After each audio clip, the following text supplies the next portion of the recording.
आज हमारे सामने जो स्रोत है वो एक बड़ी दिलचस्प बहस छेड़ते हैं। हाँ, और ये बहस आज भी बहुत मायने रखती है। हम बात कर रहे हैं मौलाना अबू लाला मौदूदी के काम और उनकी सोच पर की गई एक आलोचना की। ये ताबीर की गलती यानी व्याख्या की भूल नाम की एक किताब का सारांश है। आज का हमारा मिशन ये समझना है कि कैसे किसी मजहब या किसी भी बड़ी विचारधारा की एक बात पर जरूरत से ज्यादा जोर देने से उसकी पूरी तस्वीर ही बिगड़ सकती है। बिल्कुल।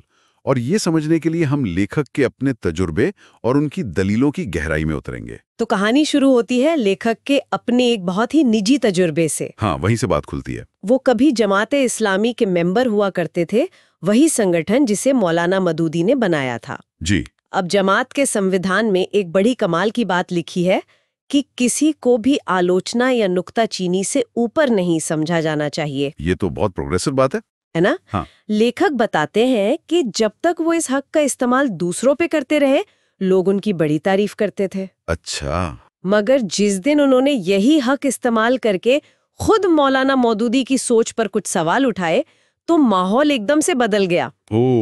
ऐसा लगा जैसे उन्होंने कोई नाट दिखने वाली लक्ष्मण रेखा पार कर दी। हाँ, और यहीं से इस पूरी बहस का सबसे दिलचस्प पेज सामने आता है। हाँ। ये तो बड़ी अजीब बात है। मतलब जिस रूल को आप दूसरों के लिए सही मानते हैं वो अपने पर लागू नहीं होता। सही बात है। कमाल की बात तो ये है कि खुद मौलाना मौदूदी ने अपनी किताब खिलाफत व मुलूकियत में खुलकर अपनी राय रखने की आजादी पर बहुत जोर दिया था। उन्होंने राशिदुल खलीफाओं के दौर की मिसाल दी थी। हाँ, राशिदुल खलीफाओं यानी राइचस कैलिफेट, मतलब वो शुरुआती 4 खलीफा जिन्हें इस्लामी परंपरा में एक आदर्श शासन का प्रतीक माना जाता है। बिल्कुल, जहां शासक और जनता के बीच सीधा संवाद था। मौदूदी साहब ने लिखा है कि वो क्या शानदार दौर था जहां सच बोलने वालों को इनाम मिलता था और लोग खलीफा के सामने खड़े होकर उनसे सीधे सीधे सवाल कर सकते थे।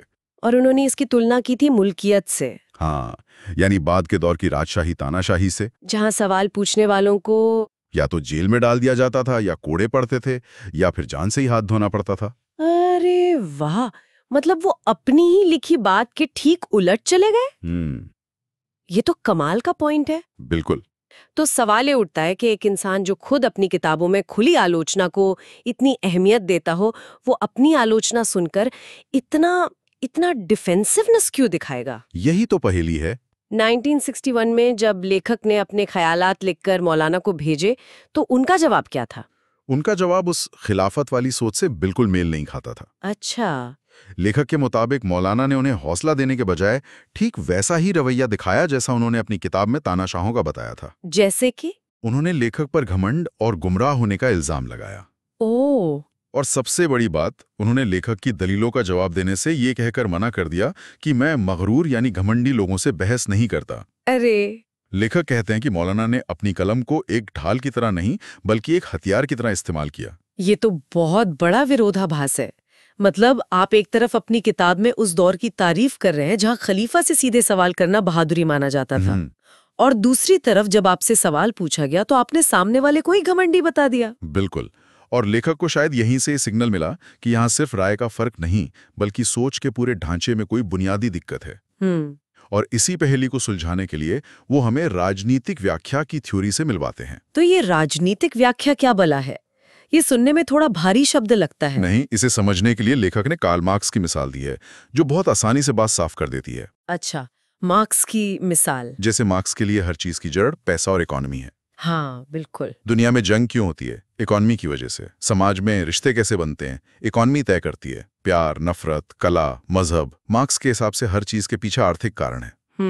लेखक का कहना है कि मौदूदी साहब के लिए इस्लाम की हर चीज की जड़ सियासत यानी पॉलिटिक्स बन गई थी। अच्छा। मतलब ये कहना नहीं कि इस्लाम में सियासत भी एक हिस्सा है, बल्कि ये कहना कि इस्लाम की रूह ही सियासी है। हर चीज का मकसद सियासत है। बिल्कुल सही पकड़ा।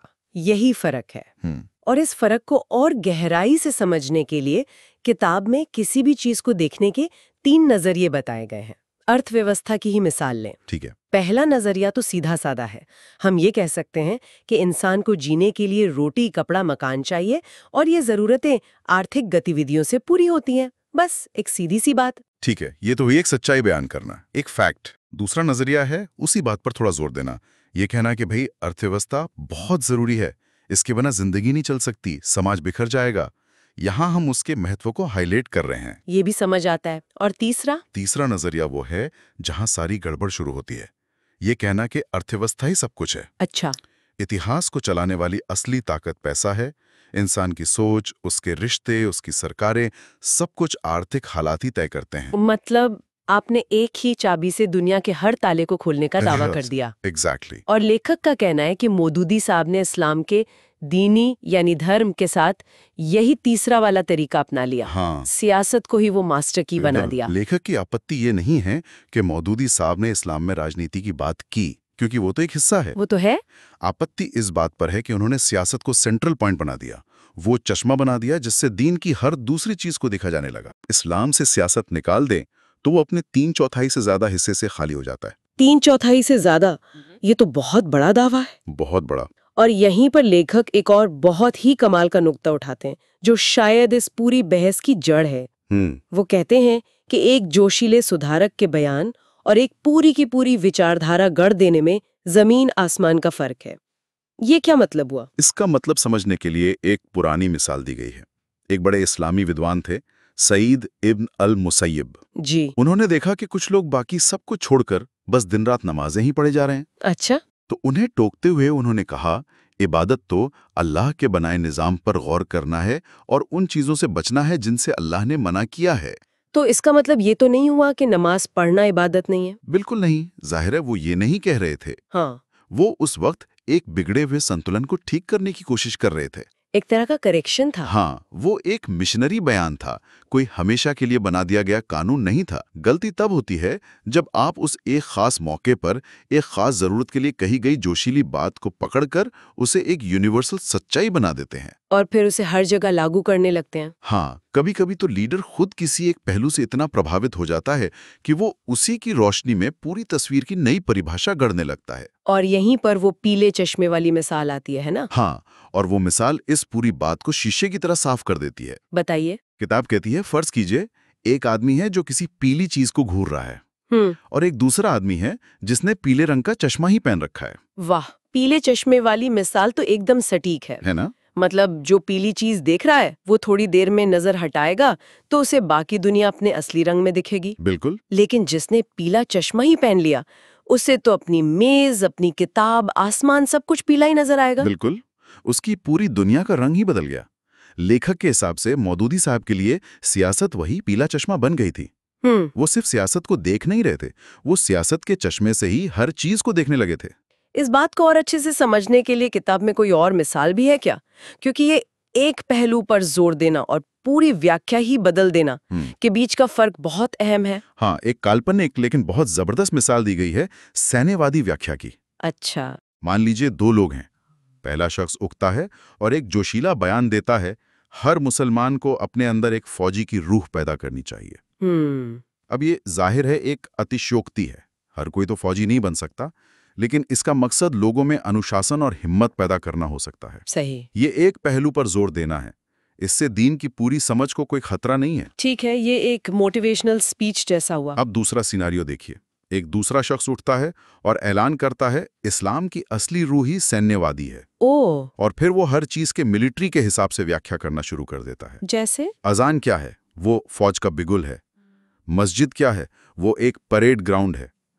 5 वक्त की नमाज वो मिलिट्री ड्रिल है। अरे। और हज वो पूरी दुनिया की मुस्लिम फौज का एक सालाना मार्च पास्ट है। अरे बाप रे, ये तो पूरी की पूरी चीज ही बदल गई। हाँ, मतलब यहाँ आप एक पहलू पे जोर नहीं दे रहे हैं, आप तो पूरे मजहब का मतलब ही बदल रहे हैं, हर चीज का डीएनए ही बदल दिया। एग्जैक्टली। अब ये सिर्फ जोर देना नहीं रहा, ये दीन की एक मुकम्मल नई व्याख्या बन गई। और यही वो बुनियादी मुद्दा है जिस पर लेखक की पूरी आलोचना टिकी है कि इन दोनों में जमीन आसमान का फर्क है। हाँ, कि किसी खास वक्त की जरूरत के हिसाब से किसी एक पहलू को उभारना एक बात है और उसी पहलू को हर चीज को समझने की मास्टर की बना देना ये बिल्कुल दूसरी बात है। तो लेखक का आखिरी निष्कर्ष क्या है इस सब पर? उनका निष्कर्ष ये है कि मौलाना मौदूदी ने इस्लाम के सियासी पहलू पर इतना ज्यादा जोर दिया, उसे इतना बढ़ाया कि अनजाने में ही सही उन्होंने इस्लाम की एक पूरी की पूरी राजनीतिक व्याख्या ही तैयार कर दी।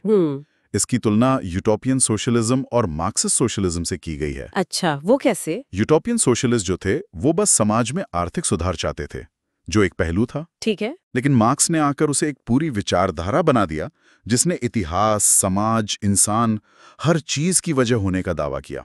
तो इन सब का क्या मतलब है? अब मुझे वो शुरू वाला विरोधाभास समझ में आ रहा है। आज हमने जिस दलील को समझा वो ये है कि जब आप किसी भी कॉम्प्लेक्स सिस्टम, चाहे वो मजहब हो, फिलॉसफी हो या विज्ञान, कुछ भी हो, उसके किसी एक हिस्से को पकड़कर उसे ही हर चीज को समझने का इकलौता चश्मा बना लेते हैं, तो आप असल में उसकी गहराई और उसके असली मतलब को खो देते हैं। सही कहा। ये एक हिस्से को पूरी तस्वीर बना देने जैसा है, और शायद इसीलिए जब लेखक ने उस राजनीतिक फ्रेमवर्क पर ही सवाल उठा दिया तो मौलाना को वो एक निजी हमले जैसा लगा। हाँ, क्योंकि उनके लिए वो सिर्फ एक राय नहीं थी, वो पूरी की पूरी इमारत की बुनियाद थी। बिल्कुल। बिल्कुल। और यहाँ हमारे सुनने वालों के लिए एक आखिरी सोच है। इस स्रोत तो एक खास मजहबी और सियासी विचारधारा पर बात करता है, लेकिन व्याख्या का ये पैटर्न, किसी एक पहलू को पकड़कर उसे हर चीज की मास्टर कुंजी बना देना, ये हमें हर जगह नजर आता है। हर जगह। मनोविज्ञान में कोई कहता है कि बचपन के तजुर्बे ही इंसान की पूरी जिंदगी तय करते हैं। इकोनॉमिक्स में कोई मानता है कि फ्री मार्केट ही हर मसले का हल है। राजनीति में कोई सोचता है कि राष्ट्रवादी हर सवाल का जवाब है। सही बात है। हमें शायद खुद से ये सवाल पूछना चाहिए, हम अपनी जिंदगी में समाज या इतिहास के बारे में सोचते हुए कब अनजाने में ऐसे ही पीले रंग के चश्मे पहने हो सकते हैं जो हमें पूरी सच्चाई देखने से रोक रहे हों।